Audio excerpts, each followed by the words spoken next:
आओ तो भैया बात कर लेते हैं, ठीक है। टेंशन है, हाँ बहुत टेंशन है सर, बहुत टेंशन है। किस बात की टेंशन है सर? हमारा पेपर है। कौन से वाला? बिजनेस इकोनॉमिक्स एंड बीसीके वाला। चलो थोड़ी बातें करते हैं इसके ऊपर, तुम्हारा ये सारा टेंशन दूर करते हैं। चलो, टेंशन मेनली है कि सर एग्जाम में हम जो क्वेश्चन करने बैठेंगे ऐसा तो नहीं होगा क्वेश्चन बाहर से आ जाए हमारे पास में। प्लीज मेरी पहली बात सुनना ध्यान से, स्टार्ट करते हैं अपने पास में। अच्छा हूं बेटा, अच्छा हूं, वेलकम वेलकम वेलकम। आज लेट स्टार्ट कर रहे हैं क्लास को, ऑलमोस्ट 11 बज चुके हैं, लेकिन फिर भी हम अपने पास में कुछ डिस्कशन करने वाले हैं। एक बात एग्जाम पॉइंट ऑफ व्यू से बता रहा हूं, अब क्या करना है सुनो ध्यान से। इस टाइम पर इतनी टेंशन नहीं है, टेंशन लेना नहीं देने का। एग्जैक्टली, वेरी गुड ज्ञान। हाँ सुनो ध्यान से, इस टाइम के ऊपर सबसे बड़ी बात, सबसे बड़ा मेन पार्ट क्या है वो सुन लो ध्यान से। अभी आप शुरुआत में कंटेंट से नहीं कर रहा, टॉपिक से नहीं कर रहा, मैं कुछ बात से कर रहा हूं, ठीक है। ये बात के बाद ही अपनी बाकी पार्ट को फोकस करोगे, क्योंकि इस टाइम में आपके पास इतना टाइम नहीं है कि आप बैठ के अपने पास में हर पार्ट को पढ़ना चालू कर सको, ठीक है। टाइम क्या है, आओ बात कर लेते हैं भैया। सिंपल सी बात, क्वेश्चन की कैटेगरीज की मैं बता रहा हूं कौन कौन से। सिंपल सी बात, चैट में देखूंगा, फटाफट से बोलूंगा, बस सुनते रहना ध्यान से। पहली बात तो एग्जाम में आने वाले क्वेश्चन की कैटेगरीज कितने पार्ट में डिवाइडेड है सुन लो, और कैसे डील करना उन पार्ट्स को। मुद्दा यही है। पहला पार्ट आएगा आपके पास में, जिनको हम नाम देते हैं अपने पास में स्ट्रेट क्वेश्चंस। स्ट्रेट क्वेश्चंस के अंदर जहां पर आपके पास में सिंपल सी बात 4 गोले हैं और एक ही सही है, वहां पर जहां पर चारों में से सिर्फ एक ही सही मिलेगा, बाकी 3 गलत मिलेंगे। ऐसे क्वेश्चन बहुत ही कम मिलने वाले। पहली बात तो मिलेंगे, ऐसा नहीं मिलेंगे, ऐसे वाले क्वेश्चन भी मिलेंगे जहां पर एक ही ऑप्शन ठीक होगा, बाकी 3 गलत होंगे।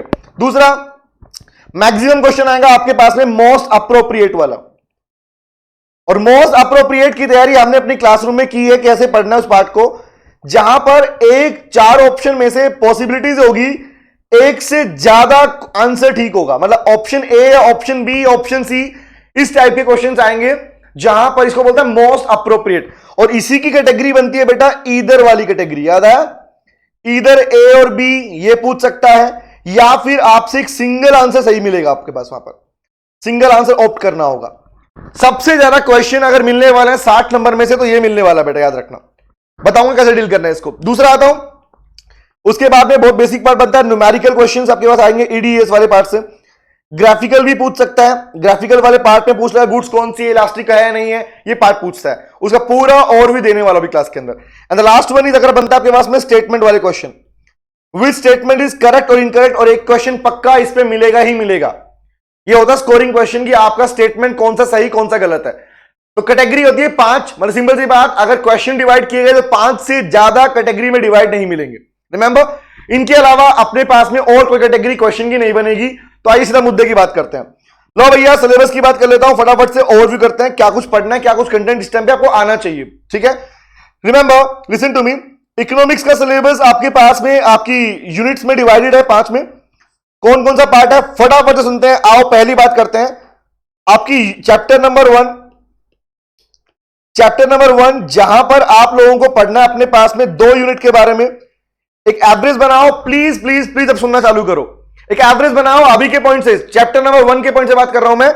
इनिशियली आपका चैप्टर नंबर 1 जो आप करने वाले हैं, इसमें क्या तैयारी की है, क्या पढ़ा है, क्या नहीं पढ़ा, कोई दिक्कत नहीं है, ये सेशन सुन लो, इसके बाद में आपके सभी डाउट मिल जाएंगे आपको आंसर। अनुष्का गुड इवनिंग बेटा, ओके स्टार्ट करता हूं। चैप्टर नंबर 1 के अंदर फर्स्ट पार्ट बेसिकली आपके बिजनेस इकोनॉमिक्स के इंट्रोडक्शन के ऊपर है, जहां पर 2 बातें आएंगी, बस सुनते रहो, बहुत स्पीडली करने वाले हैं। फर्स्ट इज चैप्टर में है नेचर एंड स्कोप, जो मेन कंटेंट है उसमें ओनली नेचर स्कोप के ऊपर ही फर्स्ट पार्ट बनता है, यूनिट नंबर 1 बनती है। यूनिट नंबर 2 में आपके पास बनता है, आपके पास में जहां पढ़ते हो बेसिक प्रॉब्लम्स के बारे में। Unit number 2 is about the, ये यूनिट 1 है और ये यूनिट 2 है।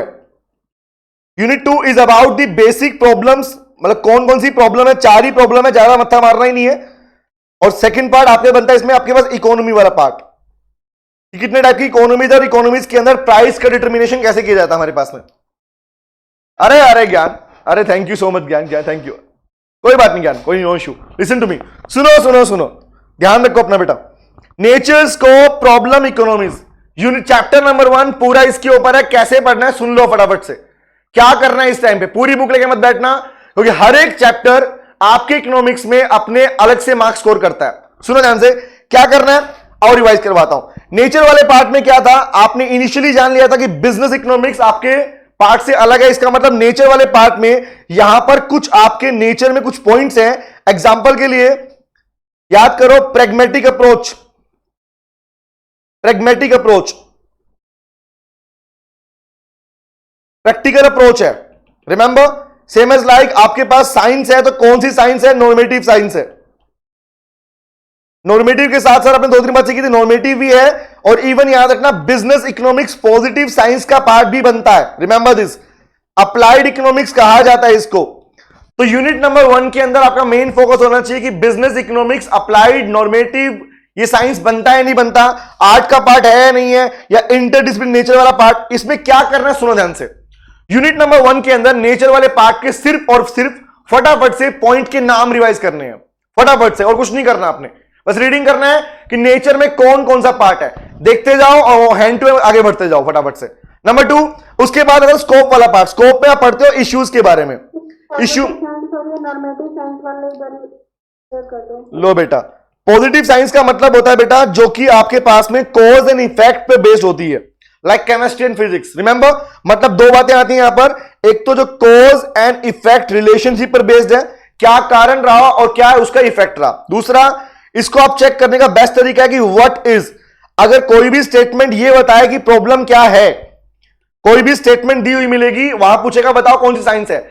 अगर कोई भी स्टेटमेंट दी और वो बता रही है प्रॉब्लम क्या है, अगर मैं बोलता हूं एग्जांपल के लिए, इंडिया के अंदर 22% part of population is under poverty, absolute poverty. Now tell me, ये प्रॉब्लम है या सॉल्यूशन है? बताना मुझे, बोलो बोलो बोलो. इंडिया में पॉवर्टी है, बताओ ये प्रॉब्लम है सॉल्यूशन है? प्रॉब्लम है, एग्जैक्टली. अगर मैं बोलता हूं गवर्नमेंट ऑफ इंडिया ने पॉवर्टी एलिवेशन प्रोग्राम चलाया, ये क्या है? व्हाट ऑट टू बी, क्या किया जाना चाहिए या क्या हो सकता है, व्हाट शुड बी. अगर लाइन का आंसर ऐसा मिले, व्हाट क्या किया जाना चाहिए या क्या होना चाहिए, the answer will be normative science. Is it clear? समझ में आ गया? सॉल्यूशन वाली statement means normative statement, problem वाली statement is called positive science वाला part. Is it clear? Scope वाले पार्ट में 2 बातें आएंगी. पहला part internal issues and next one is external issues. बस सुनते रहो फटाफट से, कुछ नहीं करना, दिमाग मत लगाओ, सुनो ध्यान से. Unit number 1 is divided into 2 parts. The first one is nature and second is scope.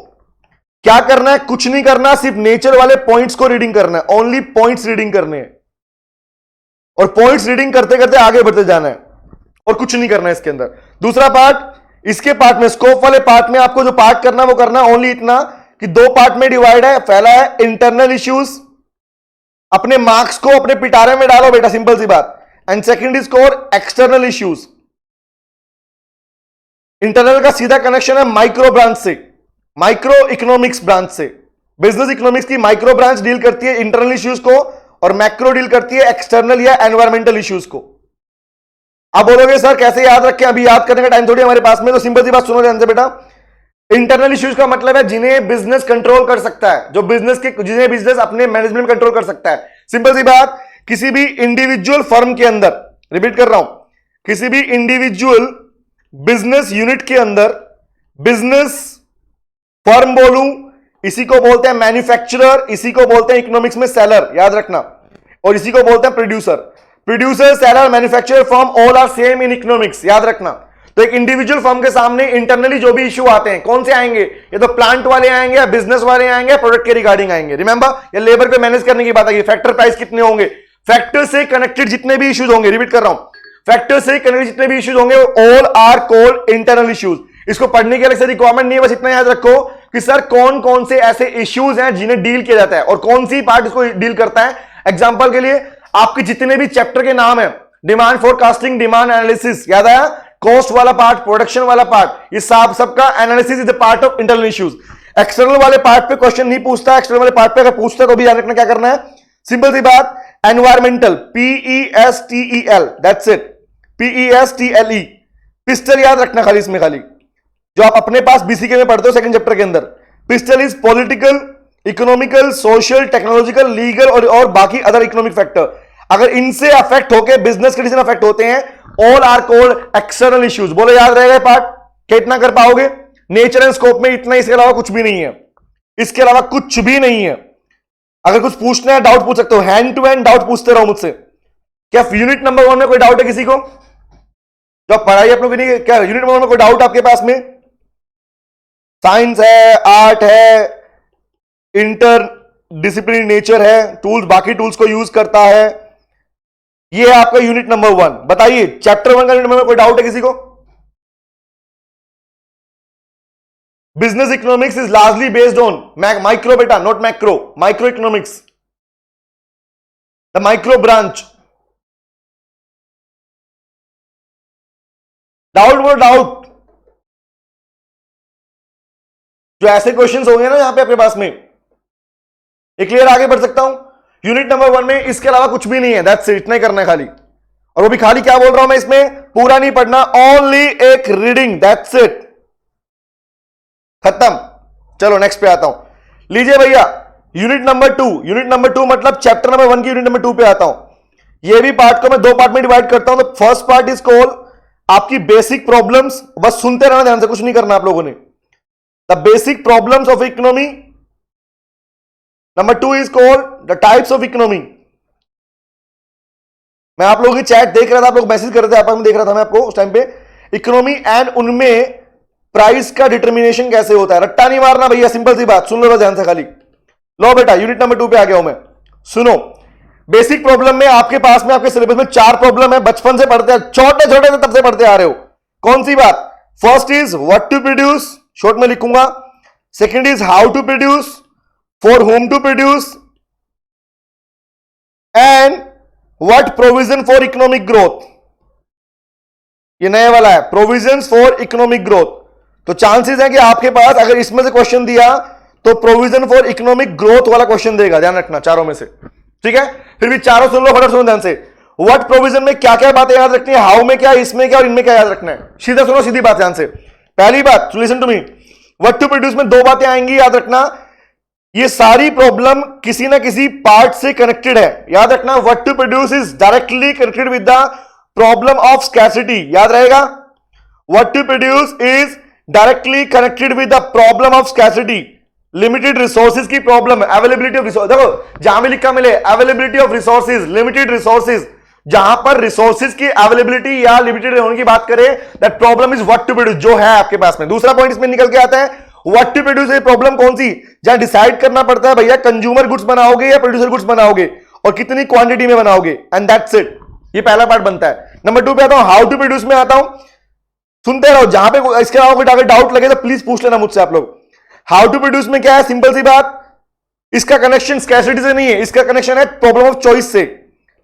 Choice वाली problem, the problem of choice, वो है आपका चॉइस क्या, चॉइस ऑफ टेक्नोलॉजी, याद रखना, चॉइस ऑफ टेक्नोलॉजी। दूसरी बात आती है, सर कौन सी टेक्नोलॉजी की बात कर रहे हो, या तो लेबर इंटेंसिव यूज करोगे, कैपिटल इंटेंसिव यूज करोगे। तो आपसे ये पूछ सकता है एग्जांपल वाइज कि इंडिया के अंदर कौन सी टेक्नोलॉजी प्रेफरेबल है। वेरी गुड, लेबर इंटेंसिव मतलब more use of labour, less use of capital. Remember, machinery कम और लेबर ज्यादा।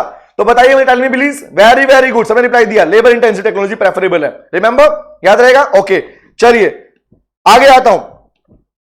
For whom to produce is a problem which is connected with the problem, कौन सी पार्ट है इसमें, answer आता है आपके पास में distribution of income, the problem of distribution of income. लो भैया इसमें क्वेश्चन पूछने का तरीका अलग बन जाएगा। कैसे, सुनो ध्यान से, कि कौन सी इकोनॉमी नॉर्मल गुड्स बनाएगी, कौन सी इकोनॉमी गिवन या इंफीरियर बनाएगी। और याद रखना इंफीरियर गुड्स भी गिवन का ही पार्ट होता है, अलग अलग पढ़ा कर उस पार्ट को। इंफीरियर गुड भी गिवन का ही पार्ट होता है। मुझे बताओ कि आपको ये डाउट क्लियर है कि नॉर्मल गुड्स कौन सी, गिवन कौन सी होती हैं। याद है आपको, नॉर्मल गुड्स वो वाली जिनका पॉजिटिव इफेक्ट होता है इनकम का, इनकम का पॉजिटिव इफेक्ट, मतलब इनकम का रिलेशन, इनकम का इंक्रीज डिक्रीज होना डिमांड को इंक्रीज डिक्रीज करेगा, मतलब positive income effect. And negative price effect, price के इंक्रीज होने पर डिमांड गिर जाएगी, प्राइस डिक्रीज होने पर डिमांड बढ़ जाएगी। ये नॉर्मल गुड्स। उल्टा बनता कौन सा, उल्टा बनता आपके पास में ये वाला गिवन वाला। इसमें प्राइस इफेक्ट क्या मिलेगा, प्राइस इफेक्ट मिलेगा पॉजिटिव। इट मींस प्राइस के इंक्रीज होने पर डिमांड भी बढ़ेगी और डिक्रीज होने पर डिमांड भी गिर जाएगी। रिमेंबर, ये आपका ये वाला पार्ट। और इनकम इफेक्ट क्या मिलेगा, इनकम इफेक्ट इज कॉल्ड, मैं स्पीडली बोल रहा हूं, कोई डाउट हो पूछ लेना प्लीज ध्यान से। इनकम के इंक्रीज होने पर डिमांड गिर जाती है, नेगेटिव इनकम इफेक्ट। याद रहेगा। इसमें क्वेश्चन पूछ सकता है आपसे, बताइए भैया गिवन गुड्स का नाम किस पर्सन के नाम से पड़ा, याद है आपको, याद है, ये याद रखना अपने पास में, गिवन गुड्स का नाम किस पर्सन के नाम से पड़ा, याद रहेगा। चले आगे, ठीक है, okay. Next is the last one is provision for economic growth. जितना कर रहा हो उतना कर लो, तेरा मत कुछ मत करना, उससे ज्यादा कुछ मत करना। Very good Robert Giffen, exactly, very good. The last one is the last problem is what provision for economic growth. दिमाग नहीं लगाना, अभी खत्म नहीं हो, सुनो ध्यान से वाला। फॉर होम टू प्रोड्यूस में दो बातें लिखी, नॉर्मल या गिफन गुड्स। तो प्लीज टेल मी, मुझे जवाब देना, इनकम का डिस्ट्रीब्यूशन से कनेक्टेड है आपका ये वाला पार्ट। तो इनकम डिस्ट्रीब्यूशन दो ही तरीके का हो सकता है, या तो इक्वल डिस्ट्रीब्यूशन या अनइक्वल डिस्ट्रीब्यूशन। तो इंडिया में कौन सा डिस्ट्रीब्यूशन है, equal unequal? Unequal, very good. तो अनइक्वल डिस्ट्रीब्यूशन ऑफ इनकम रहेगा, तो सिंपल सी बात, सेगमेंट रिच भी होंगे, पुअर भी होंगे, और लेकिन इनके साथ सबसे ज्यादा कौन होंगे?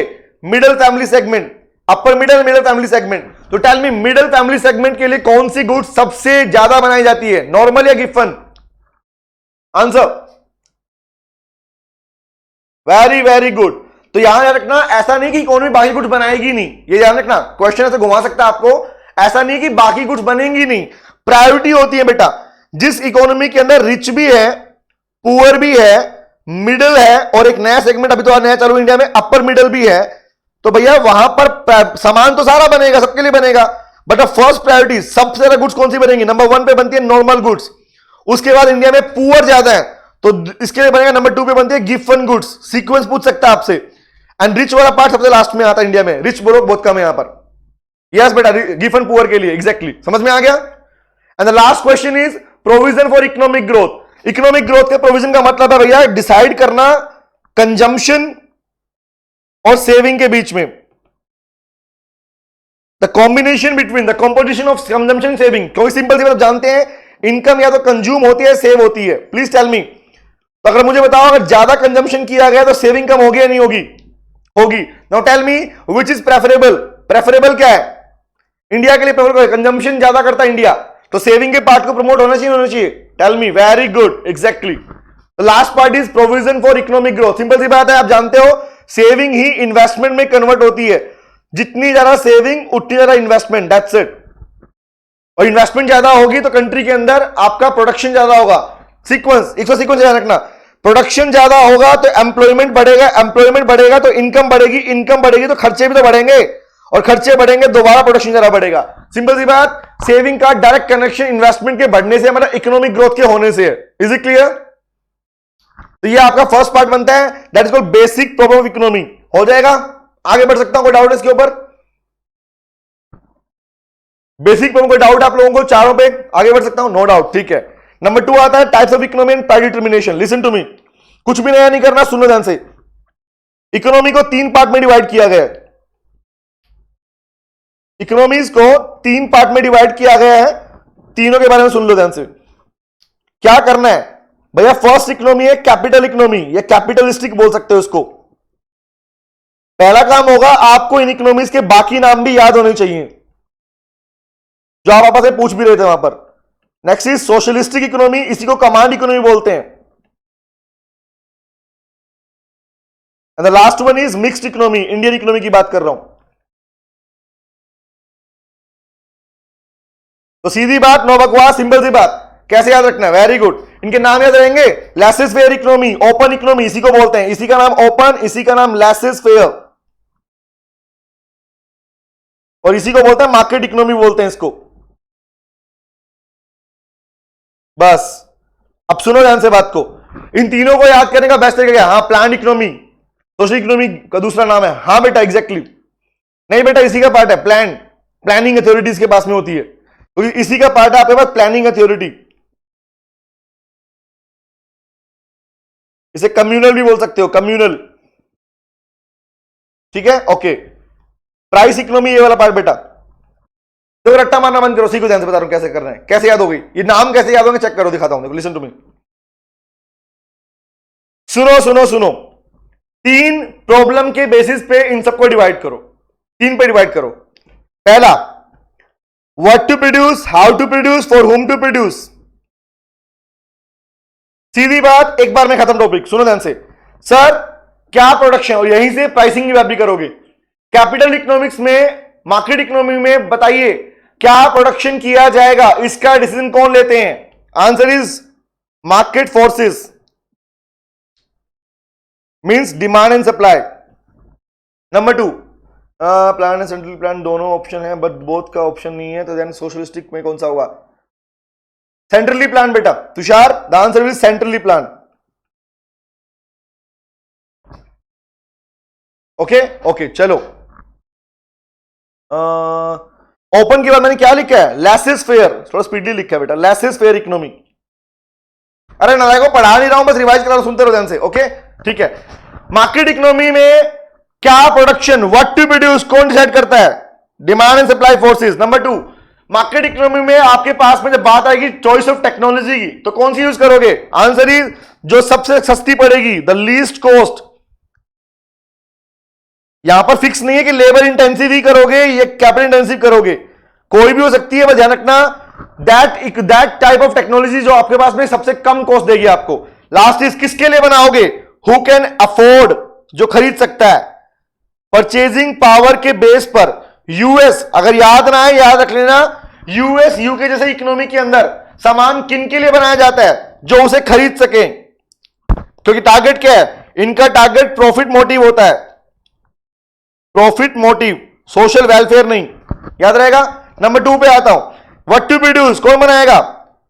Who will decide? The centrally planned economy. The centrally plan का मतलब इसको इसलिए बोलते हैं बेटा क्योंकि इन कंट्रीज के अंदर, चाइना, नॉर्थ कोरिया, इनके अंदर गवर्नमेंट ही डिसाइड करती है, गवर्नमेंट ही डिसाइड करती है क्या बनेगा कैसे बनेगा, ये पूरा डिसीजन के पास में होता है। सेंट्रली प्लान बोलते हैं इसको, इसे कमांड भी बोलते हैं, कमांड के अकॉर्डिंग चलता है, ऑर्डर अकॉर्डिंग चलता है। नंबर 2, कौन सी टेक्नोलॉजी यूज करेंगे? भैया सिंपल सी बात, यहां पर बात आएगी जो इनके पास ज्यादा है। याद रखना इन इकोनॉमीज में मैक्सिमम केसेस के अंदर लेबर इंटेंसिव को यूज किया जाता है, क्योंकि लेबर ज्यादा होती है इनके पास में, ये अपनी लेबर खाली नहीं बिठाते, लगाए रखेंगे उसके अंदर। दूसरा पढ़ते हो, इन इकोनॉमीज के अंदर गारंटी किस चीज की मिलती है?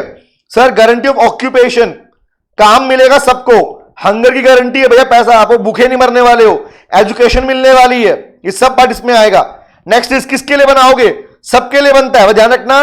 Again the same thing, occupation वाला पार्ट इन इकोनॉमीज में कॉमन है, क्योंकि टारगेट क्या है? प्रॉफिट नहीं, सोशल वेलफेयर। ये अपने देश के लोगों को भूखा मरने नहीं देने वाले, तो भूखा खाना नहीं बांटते फ्री में, ये क्या करते हैं? काम देते हैं उन इकोनॉमी को। कौन सी economy? North Korea, China is an socialistic as well as mixed economy, याद रखना। चले आगे बढ़े।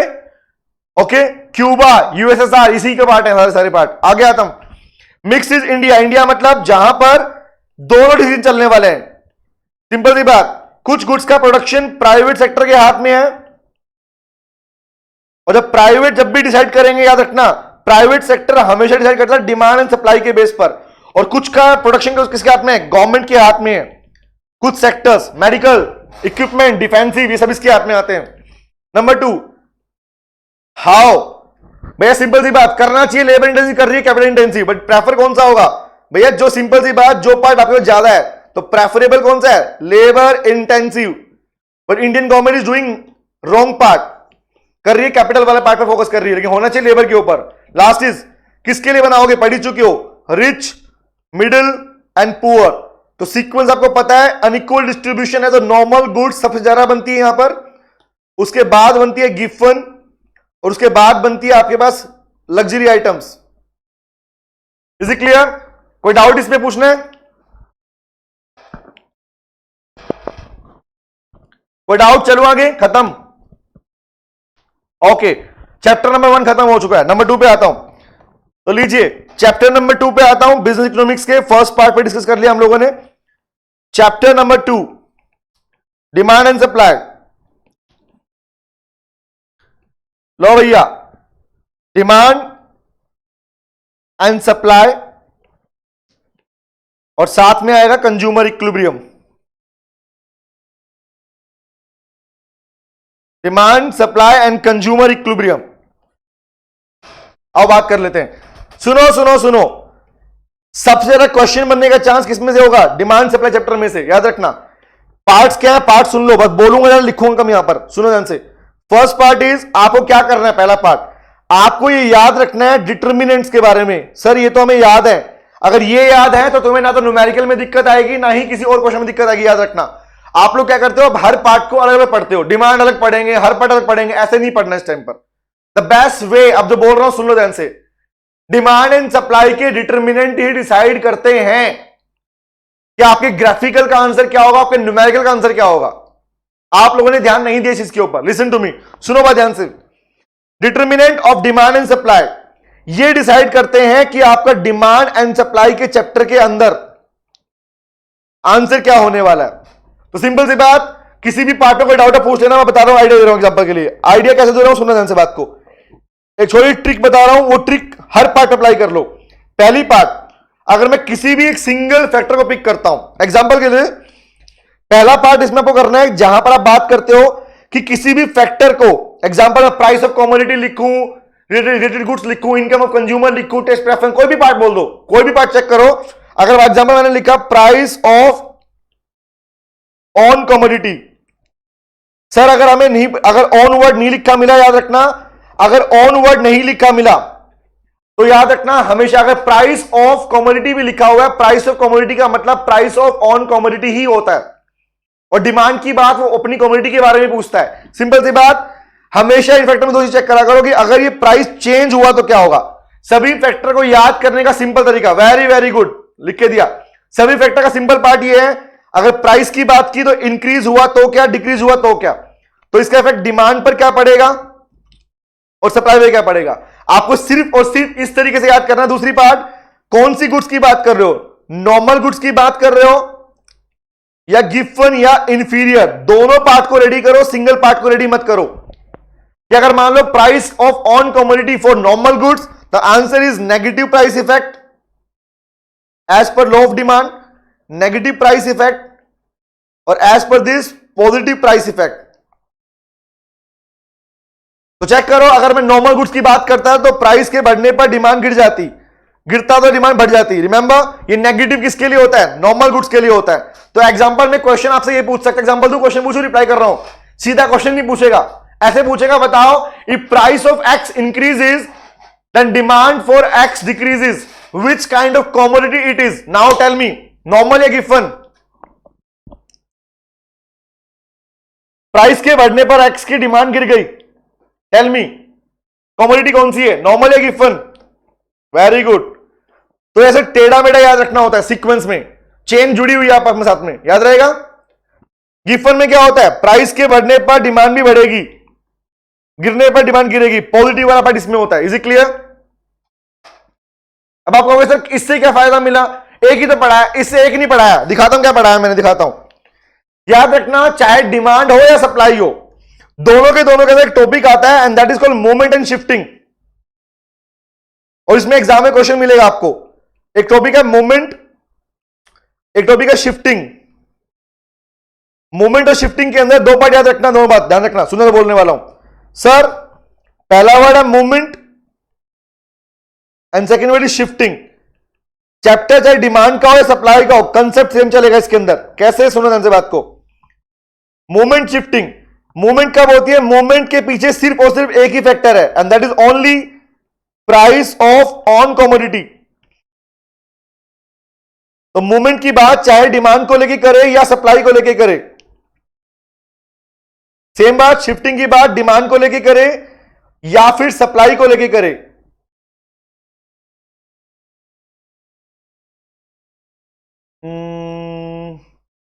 ठीक है बेटा वैष्णवी, ओके डन।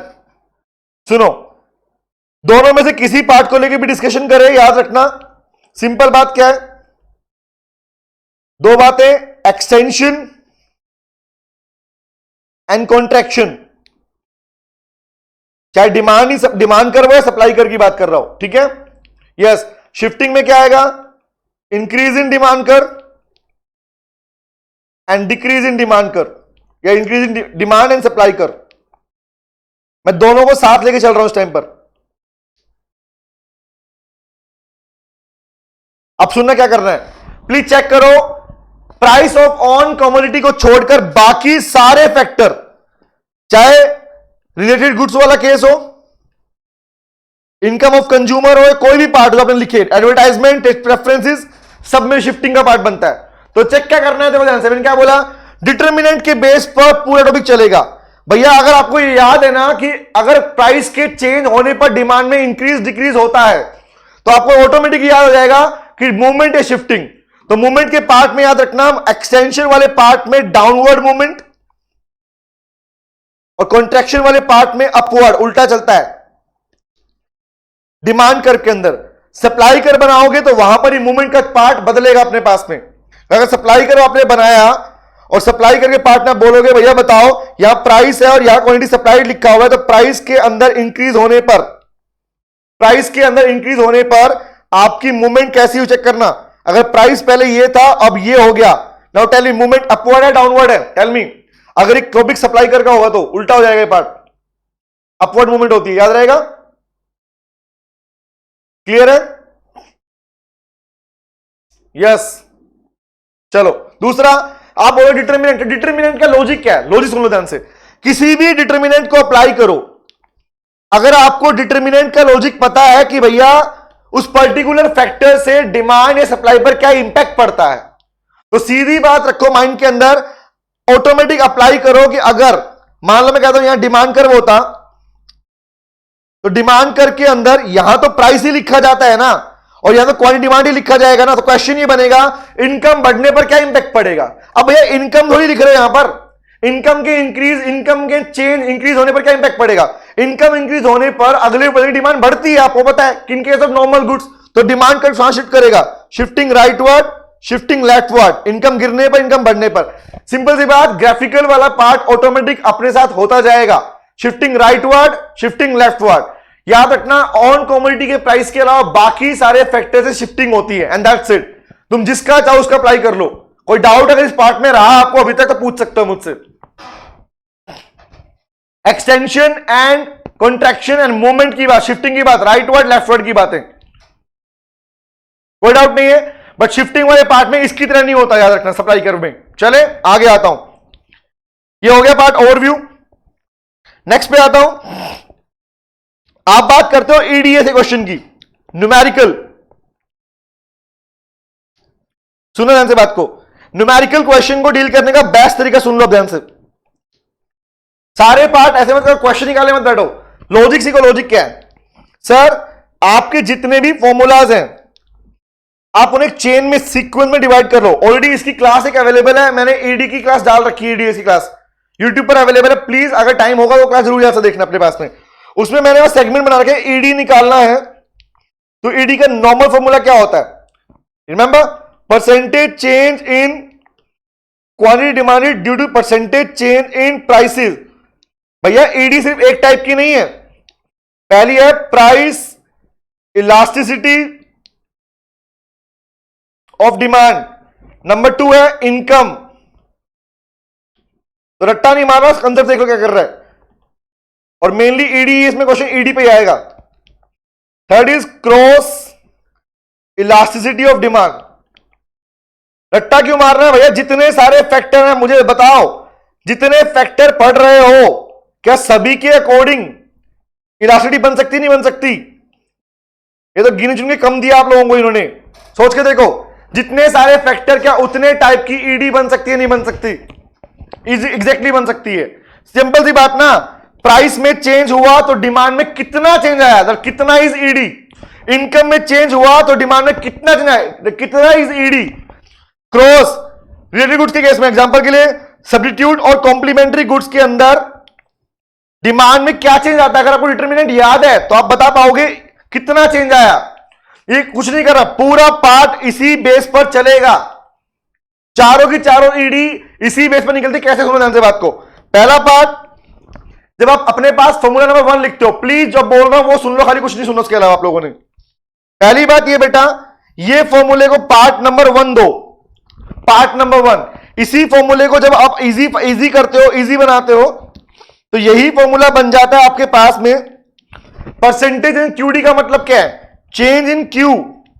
याद आया, Q1 माइनस याद है आपके पास में, जब चेंज इन क्यू करते हो, अपॉन में क्यू करते हो, इनटू में 100 करते हो, change in P upon P by 100 करते हो। तो ये जो पार्ट आप निकालते हो अपने पास में, ये जो पार्ट आप निकालते हो अपने पास में, इसको पार्ट नंबर 2 रखो। ये वाला पार्ट कब काम आएगा, अगर एग्जाम में कोई भी पार्ट, अगर ऐसा क्वेश्चन दिया हुआ है कि कुछ वैल्यूज Q1 की वैल्यू, Q2 की वैल्यू, दोनों की वैल्यू दे रखी है, एग्जांपल वैल्यू इज गिवन, अगर प्राइस की P1 की वैल्यू दी है और P की वैल्यू नहीं दी है, इन क्वेश्चन में आपको ईडी की वैल्यू गिवन मिलेगी, याद रखना। ईडी की वैल्यू जहां पर गिवन मिलेगी और आपको लगे यार पी नहीं दिया, P1 नहीं दिया, क्यू नहीं दिया, Q1 एक वैल्यू मिसिंग कर दी, उस पार्ट में आप सीधा सीधा ये फॉर्मूला अप्लाई करो, आंसर निकल जाएगा पॉइंट टू एंड। आपको बाकी पार्ट में डूबना नहीं है, ठीक है। और बता दिया मैंने, इस पे अलग से वीडियो डाल रखी, चेक कर सकते हो अपने पास में। लास्ट चीज, अगर आपको लगता है सारी वैल्यू दे रखी है और ईडी निकालना पूछ रखा है, तो ईडी निकालने वाले पार्ट में सीधा अप्लाई करो अपना सीधा क्वेश्चन, दैट्स इट।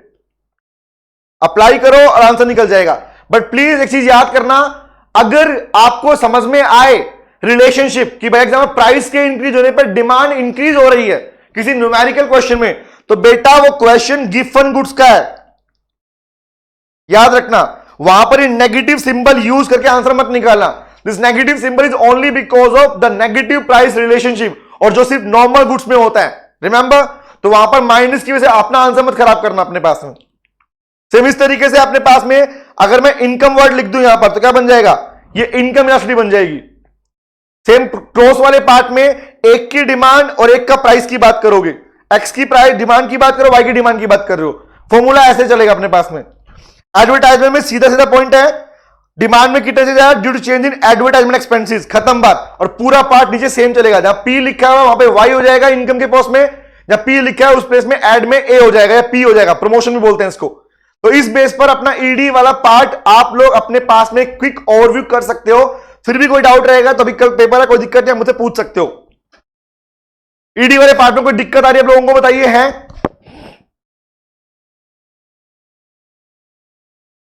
नहीं है, बट एक पार्ट इसमें आपको ऑलरेडी करना है, एंड दैट इज, याद रखना, ये पढ़ा चुका हूं क्लास में आप लोगों को मैं, डिग्रीज के बारे में। न्यूमेरिकल से कनेक्टेड डिग्री पूछ सकता है आपसे, याद रखना। जो वैल्यू आपकी निकलेगी, अगर value ED is equal to 1 निकलती है, यूनिट या unitary elastic, ED is more than 1, इसको इलास्टिक बोलते हैं। बच्चे कंफ्यूज होते हैं, इलास्टिक इसी को बोलते हैं मोर इलास्टिक, याद रखना। The only word is elastic is for more than 1, ये पूरा लिखवा के पढ़ाया था पूरा मैंने आप लोगों को। मोर देन 1 इलास्टिक या more than elastic, very good Shivani. तो ये पार्ट इसका बनता है, लेस देन 1 में इन इलास्टिक। याद रखना, जो परफेक्टली इलास्टिक और परफेक्टली इलास्टिक होता है वो कौन सा होता है, if ED is equal to 0 it is perfectly inelastic, और ED is equal to infinity is perfectly elastic.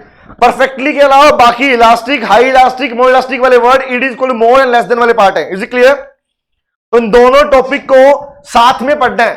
साथ का मतलब है कि जब भी आप न्यूमेरिकल की प्रैक्टिस आप लोगों ने की है, चेक भी की है आप लोगों ने, तो आइडिया रखना अपने पास में कि अगर मान लो पहला पार्ट अगर वैल्यू परसेंटेज में दिए क्वेश्चन में, सीधा अप्लाई करो फॉर्मूला, दैट्स इट। फॉर्मूला लिख के मत देखना, सीधा आंसर लिखना, खत्म बात, खत्म। अब वैल्यू मिसिंग दे रखी है और ईडी की वैल्यू दे रखी है, अप्लाई दिस सेकंड पार्ट, खत्म। हाँ बेटा, अगर डिग्री बतानी तो अगर डिग्री बतानी है तो साइन आप इग्नोर करेंगे, क्योंकि साइन का वैल्यू के साथ कोई चक्कर नहीं होता। Sign is only negative and positive sign is indicating the relationship. इसका आपकी न्यूमेरिकल आंसर पे कोई फर्क नहीं पड़ता, याद रखना। अगर नीचे वैल्यू दिए 4, आपका रहा -4, और -4 ऑप्शन में है ही नहीं, the 4 is the right answer. ठीक है, समझ में आ गया, आगे बढ़ सकता हूं। तो आइडिया मिल गया सब, पूरा पार्ट कैसे करना है इस पार्ट को। अब देखो क्या करना है, मैं एक ही बात लिख रहा हूं और इस तरीके से तैयारी कर लेना, बस खाली एक सिंगल लाइन लिख रहा हूं। पहला पार्ट चेक करो तैयारी कैसी इस बारे में। डिटर्मिनेंट्स का मतलब फैक्टर का सीधा कनेक्शन आपको लेके जाएगा मूवमेंट एंड शिफ्टिंग पर। सुनना ध्यान से, ये सारे टॉपिक कनेक्टेड है आपस में। मूवमेंट एंड शिफ्टिंग का पूरा टॉपिक आपको, डिटर्मिनेंट वाला पार्ट ही आपको लेके जाएगा किस पे, टॉपिक नंबर 1। टॉपिक नंबर 2 बनेगा आपके न्यूमेरिकल्स के ऊपर, और साथ ही साथ आपको एक पार्ट और करना है कि भैया जब भी न्यूमेरिकल करोगे तो न्यूमेरिकल वाले पार्ट के अंदर आपको 2 चीजें याद रखनी है। एक तो गुड्स कौन सी है, नॉर्मल या गिवन, दूसरा आपको याद रखना है इलास्टिसिटी वाला पॉइंट, कि वैल्यू के अकॉर्डिंग क्या क्वेश्चन क्या है। बस ये तीनों का कनेक्शन जोड़ के पूछ सकता है, डिटर्मिनेंट का न्यूमेरिकल से इनका इनके साथ में, दैट्स इट। और मूवमेंट शिफ्टिंग वाला आपने देख ही लिया कब होता है, ये कर पाओगे, हो जाएगा। आगे बढ़ूं, ठीक है। The next chapter is consumer equilibrium. 2 ही अप्रोच है, listen to me.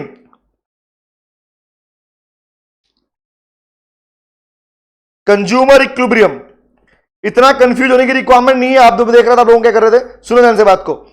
Consumer equilibrium दो बातें, सिंपल सी बात, first is cardinal and ordinal.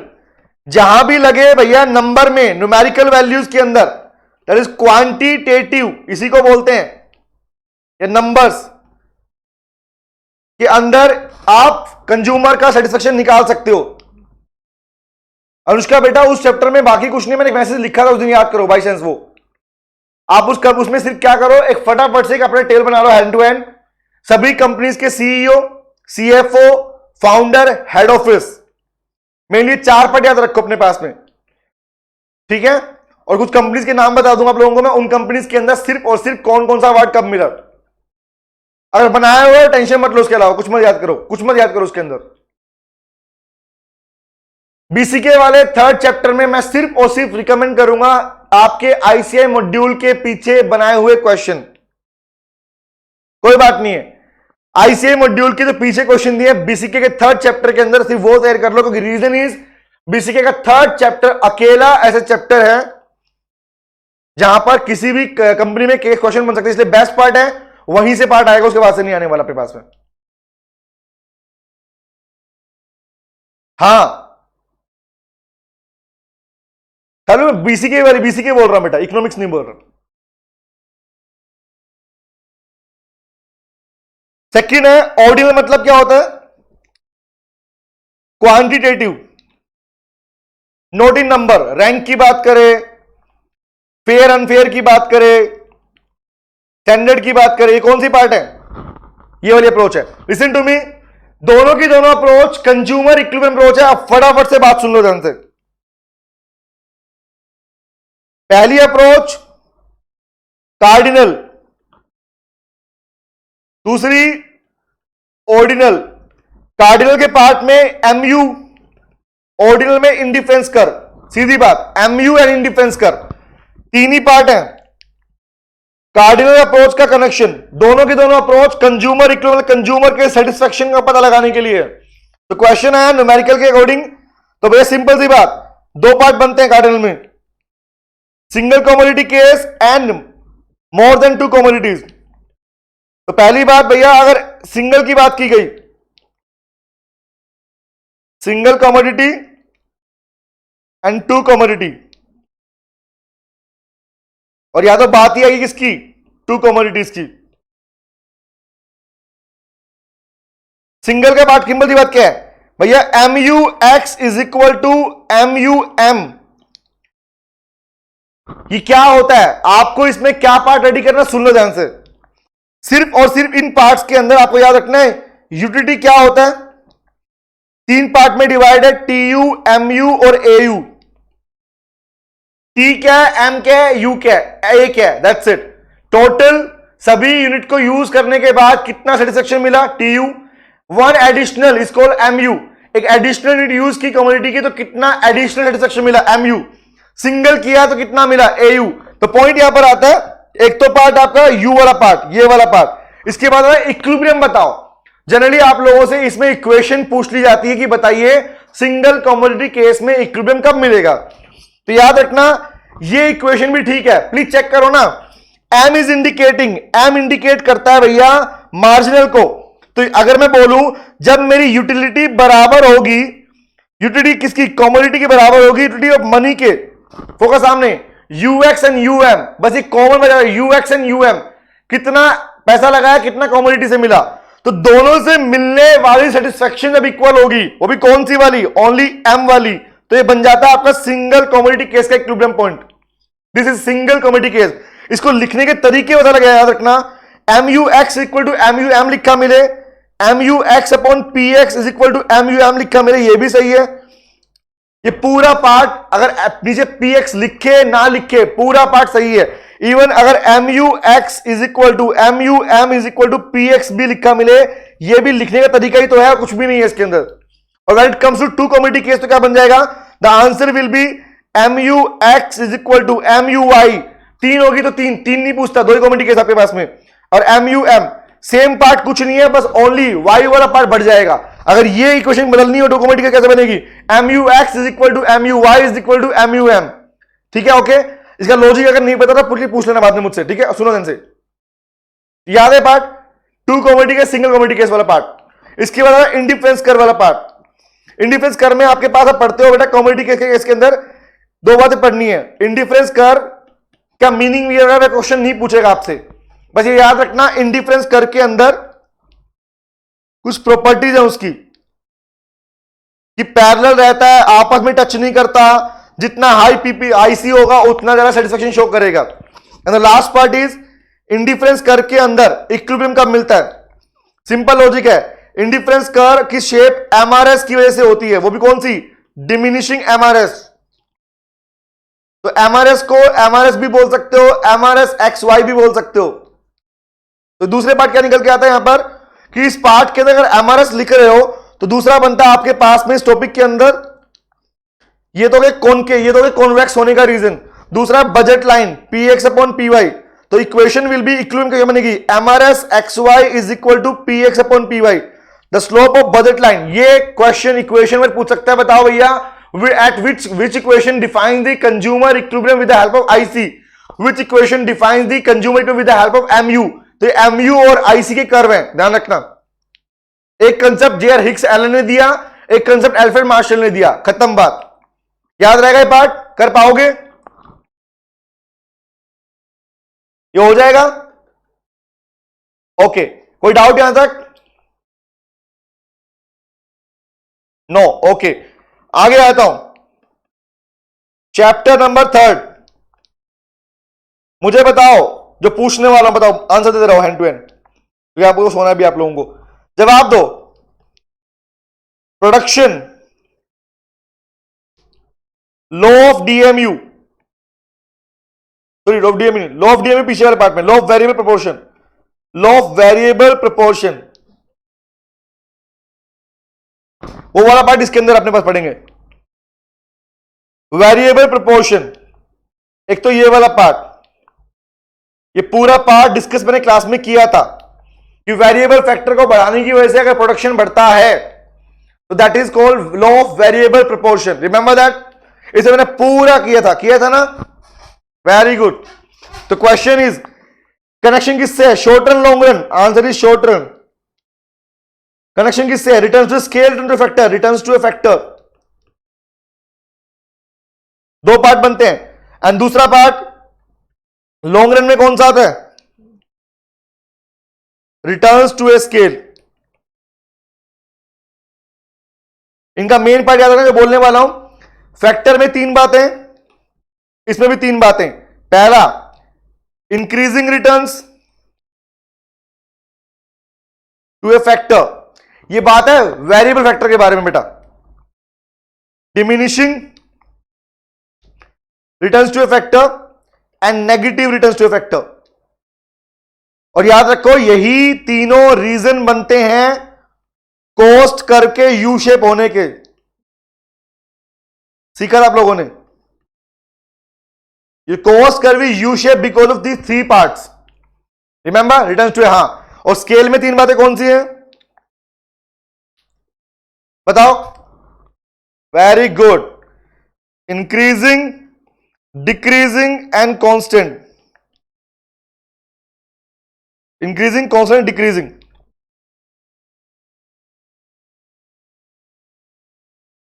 तो ये पार्ट आई थी मैंने पूरा डिस्कस किया था आप लोगों से क्लास के अंदर। इसका आइडिया पूरा आपको है, ओके। प्रोडक्शन के बाद में इसमें एक टॉपिक याद रखना अपने पास में, लॉ ऑफ डीएमयू वाला टॉपिक वो रह गया उसके अंदर। डीएमयू, डिमिनिशिंग मार्जिनल यूटिलिटी वाला पार्ट, कि एमयू पहले क्या होती है, बाद में क्या होती है, लास्ट में क्या होती है। पहले इंक्रीज, फिर डिक्रीज, फिर जीरो, फिर नेगेटिव। डन है। बताओ, प्रोडक्शन और कॉस्ट में कोई डाउट आप लोगों को। कॉस्ट में एक चीज ध्यान रखना बेटा, कॉस्ट वाले चैप्टर में आपसे क्वेश्चन पूछ सकते हैं कॉस्ट की टाइप के बारे में, और मैं टाइप के ऊपर आप लोगों से क्वेश्चन डिस्कस कर चुका हूं पहले से, ओके। हाँ सर, डिस्कस है, ओके। तो कॉस्ट में कोई दिक्कत तो नहीं है। कॉस्ट कितने टाइप की होती है, इकोनॉमिक कॉस्ट कौन सी है, अकाउंटिंग कॉस्ट कौन सी है, पूरा डिस्कशन हमने लोगों ने किया था क्लास के अंदर। फिर हमने कॉस्ट कर की बात भी की थी, कॉस्ट कर कौन से टेबल की बात भी कर चुके हम लोग। ये तो मैंने पढ़ाया है, मैंने लास्ट में कोई आई थिंक डिस्कस रिवीजन किया हमने इसका तो। ओके, अब बच गया मार्केट वाला पार्ट भी हमने किया था, कहां गया, मिलेगा मिलेगा। इस सबसे पहले मैंने मार्केट स्टार्ट किया था, याद करो, है ना। तो आई थिंक हम परफेक्ट कंपटीशन से कर चुके थे शायद, ये लिखा हुआ पूरा पार्ट ये हम कर चुके थे पूरा, याद है मुझे। इसका लास्ट पार्ट बचाओ, डिस्कस कर लूं फटाफट से, बताओ तुषार, शिवानी, शालू, अनुष्का, मार्केट का लास्ट पार्ट बचा हुआ था। ओके, तो हम लोग कर चुके थे अपने पास में मार्केट के अंदर अप टू परफेक्ट कंपटीशन कर चुके थे। हम पढ़ते हैं मोनोपोली के बारे में, पढ़ लो फटाफट से, सुनो रीडिंग करूंगा, बस बोलना सर इसमें बस ईडी इलास्टिसिटी में डाउट होता है मेन। अच्छा ठीक है, तो जो डाउट है वो पिक कर लेता हूं, ठीक है। तो आपको भी रेस्ट करना, मुझे पता है इस टाइम नींद लेना बहुत जरूरी है बेटा। हाँ, तो मार्केट के चैप्टर्स, यूनिट चैप्टर नंबर 4 की बात कर लेता हूं, क्योंकि बिजनेस साइकिल का पूरा यूनिट मैंने आपके पास में यूट्यूब पे डाला हुआ है, पूरा यूनिट एक क्लास में पूरा बिजनेस साइकिल खत्म, बिजनेस साइकिल वाला खत्म हो जाएगा तुम्हारे पास, ठीक है। तो मेरी जो डाउट है आपके पास में, हम अपने इसमें यूनिट नंबर इसका 1 कर चुके थे, मार्केट क्या है। यूनिट नंबर 2 भी हमने पूरा डिस्कस क्लास में कर लिया था। तो यूनिट 3 में आप कह रहे हैं सर डाउट, आप मुझे डाउट बताओ। डाउट नंबर 1 है आपका, डाउट नंबर 1 ईडी में दिक्कत है ना। तुषार लिसन टू मी, जो बोलने वाला हूं अब सब देखना यहां पे, प्लीज प्लीज प्लीज।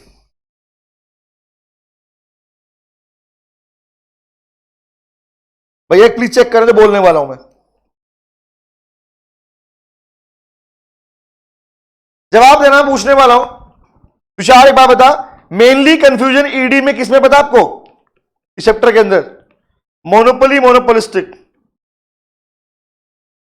क्या इसी में दिक्कत है।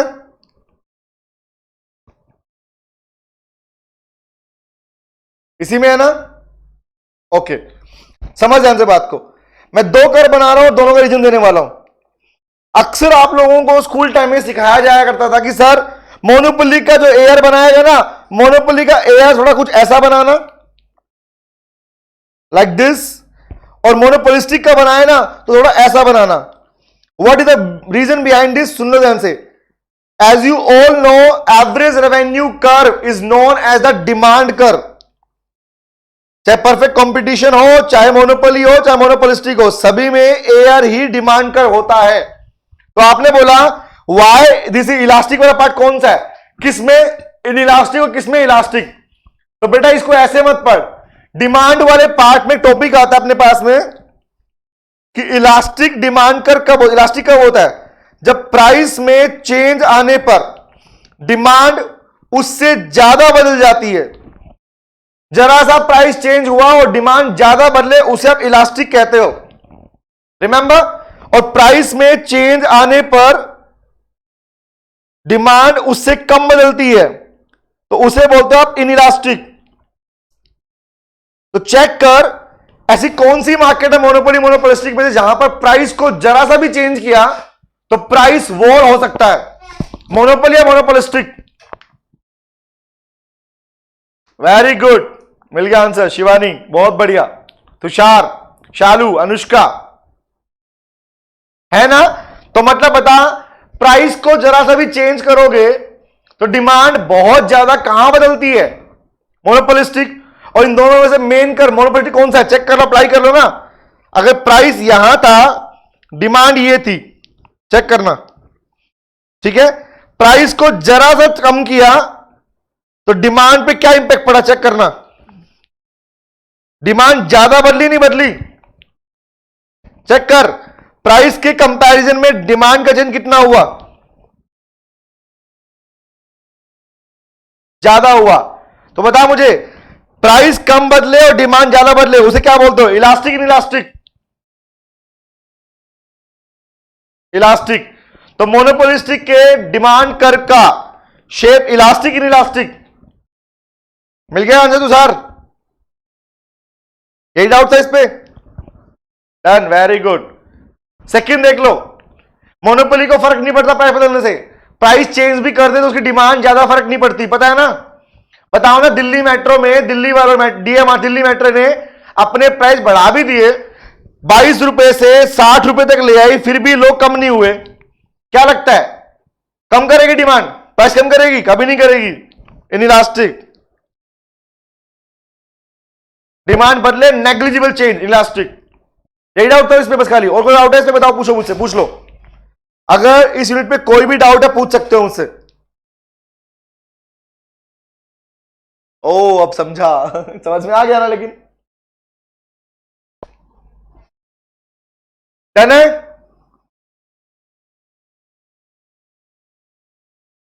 Degree the price discrimination. Okay Shivani, एक सेकेंड।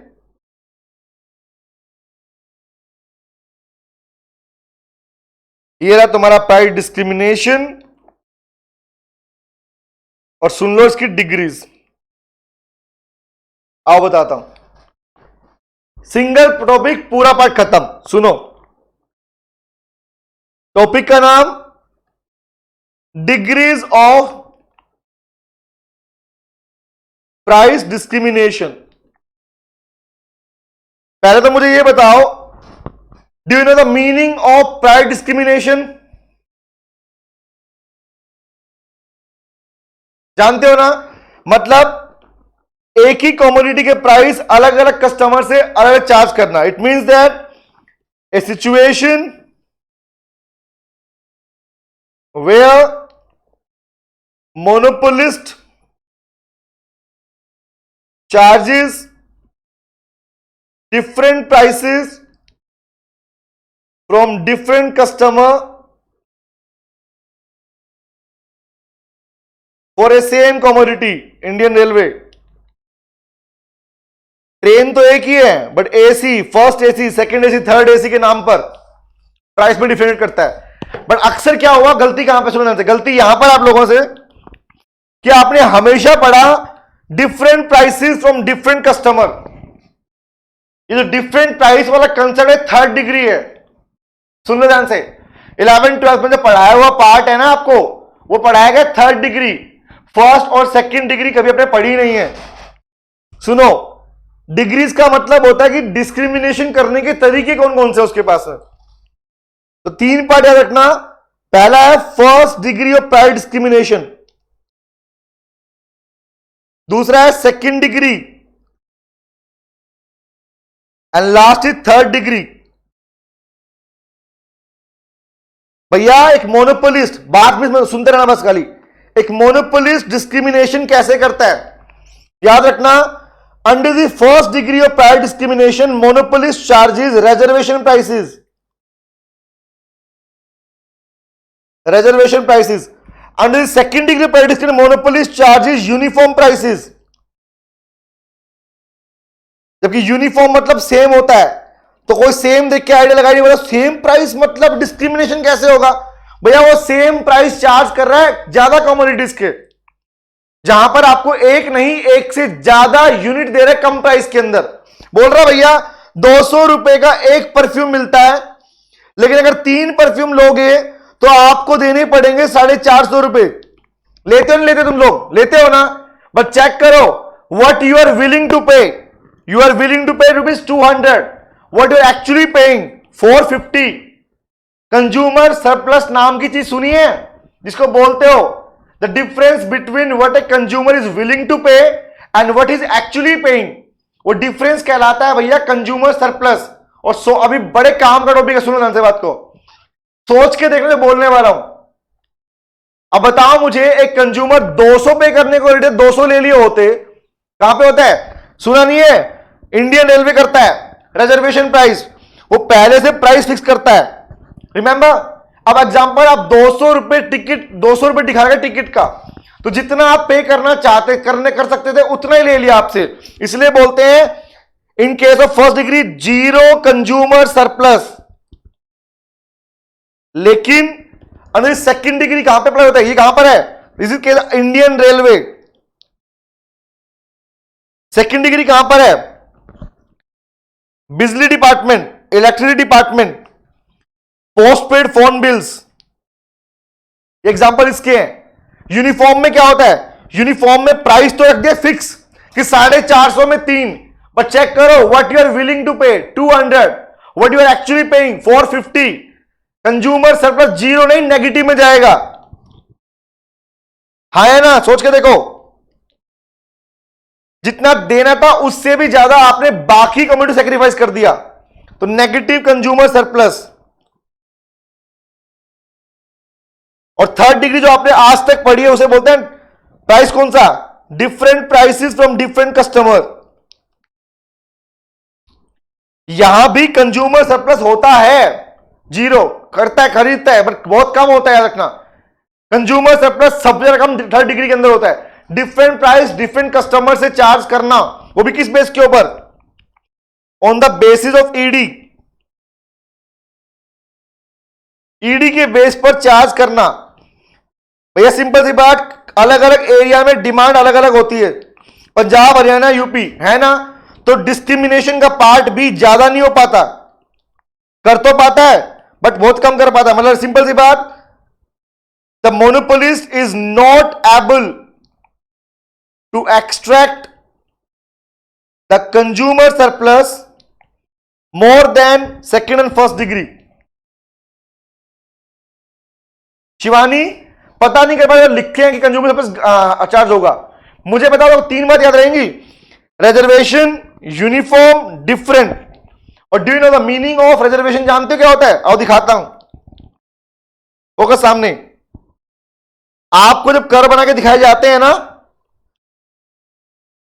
तो आपके कर में A R M R M C, तो where A R equal to M C, this is called reservation prices. क्योंकि ये है MRMC, MRMC is equilibrium point, ये रिजर्वेशन पॉइंट। इक्विलिब्रियम से ऊपर होता है रिजर्वेशन, याद रखना। और द गैप बिटवीन एम, ये दो ई वाला पॉइंट और ये आर वाले पॉइंट का जो गैप है ना, गैप, ये गैप कहलाता है मार्केट पावर। मार्केट पावर बोलते हैं, इसको बोलते हैं मोनोपोली पावर, कि मोनोपोलिस्ट आपसे इक्विलिब्रियम से भी ऊपर चार्ज कर पा रहा है ओनली बिकॉज ऑफ पावर। समझ में आया लॉजिक क्या है? चालू क्लियर हुआ जी? ऑल क्लियर, ठीक है। और कोई डाउट है भैया? लास्ट यूनिट है बिजनेस साइकिल, उसके ऊपर मैंने पूरा चैप्टर यूट्यूब पे डाल रखा है, कोई शंका नहीं है, खत्म। तुषार, अरे तुषार, तुषार प्लीज चेक करना। तुषार, ओके, ये तो क्लियर हो गया, वेरी गुड, शाबाश। इसीलिए तो मिला तुम लोगों से, या डीप में डिस्कस नहीं कर पाया, बता रहा हूं खाली। मुझे बताए बूम है या पीक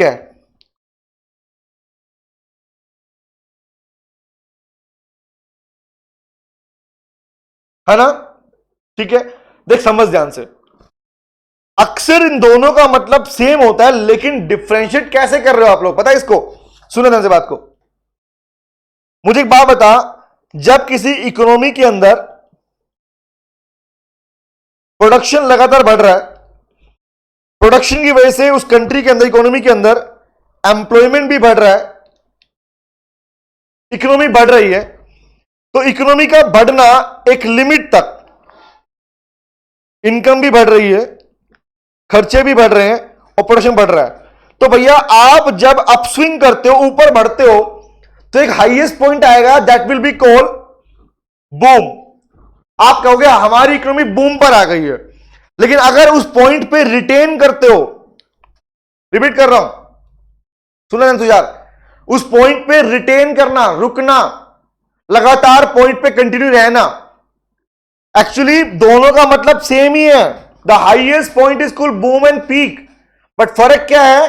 अगर लगातार वो चीज, वो कंडीशन पैरेलल चलती रहती है, तो आप क्या बोलोगे? आप पीक पर पहुंच गए हो, लेकिन अब क्या हुआ? अब वो boom condition, boom is a platform, याद रहेगा। लगातार आप वहीं पर रिटेन कर रहे हो, इन दोनों में डिफरेंस नहीं है। यस, कंटिन्यूली आप उसी फेज को कंटिन्यू कर रहे हो इकोनॉमी के अंदर। समझ में आ गया? इन दोनों में डिफरेंस वाला पार्ट नहीं है कि डिफरेंस क्या है, डिफरेंस यही है कि खाली अगर लगातार रिटेन रहते हो तो। यस सर, क्लियर हो गया। ओके, और कोई डाउट? हो गया? हाँ सेम ही है बेटा। ठीक है भैया, तो तैयारी करो। तैयारी तो हो गई तुम्हारी, अब कुछ नहीं करना, रिलैक्स होके बैठो, कुछ भी मत करो। चिंदी को हो गया, अरे वाह वाह, बस इसीलिए अब सोना है, अब सो, निन्नी लो बेटा, निन्नी प्यारी प्यारी निन्नी लो। मिलते हैं कल दोबारा, thank you very much, see you, take care, bye bye. अब ये वीडियो मैं यूट्यूब पे डाल रहा हूं, तो बाकी जो फ्रेंड तक पहुंचानी है पहुंचा सकते हो, कोई दिक्कत नहीं है। Thank you very much, bye, see you, take care, bye बेटा, bye bye, all the very best, all the very best. झंडे काट के आना, एक भी क्वेश्चन छोड़ के नहीं आओगे, मर्डर कर दूं तुम्हारा, बता रहा हूं मैं। क्वेश्चन कोई नहीं छोड़ोगे तुम लोग, एक सिंगल क्वेश्चन भी नहीं छोड़ोगे। और एक गलती और मत करना, क्वेश्चन पढ़ते समय कोई भी क्वेश्चन स्पीडली मत पढ़ना। ऑप्शन बेसिक स्पीडली पढ़ना, लेकिन क्वेश्चन आराम से पढ़ना बेटा, ठीक है? All the very best, take care, see you, bye bye. अरे thank you very much Tushar, thank you very much, thank you बेटा, bye bye, see you, take care, bye बेटा, बाय बाय।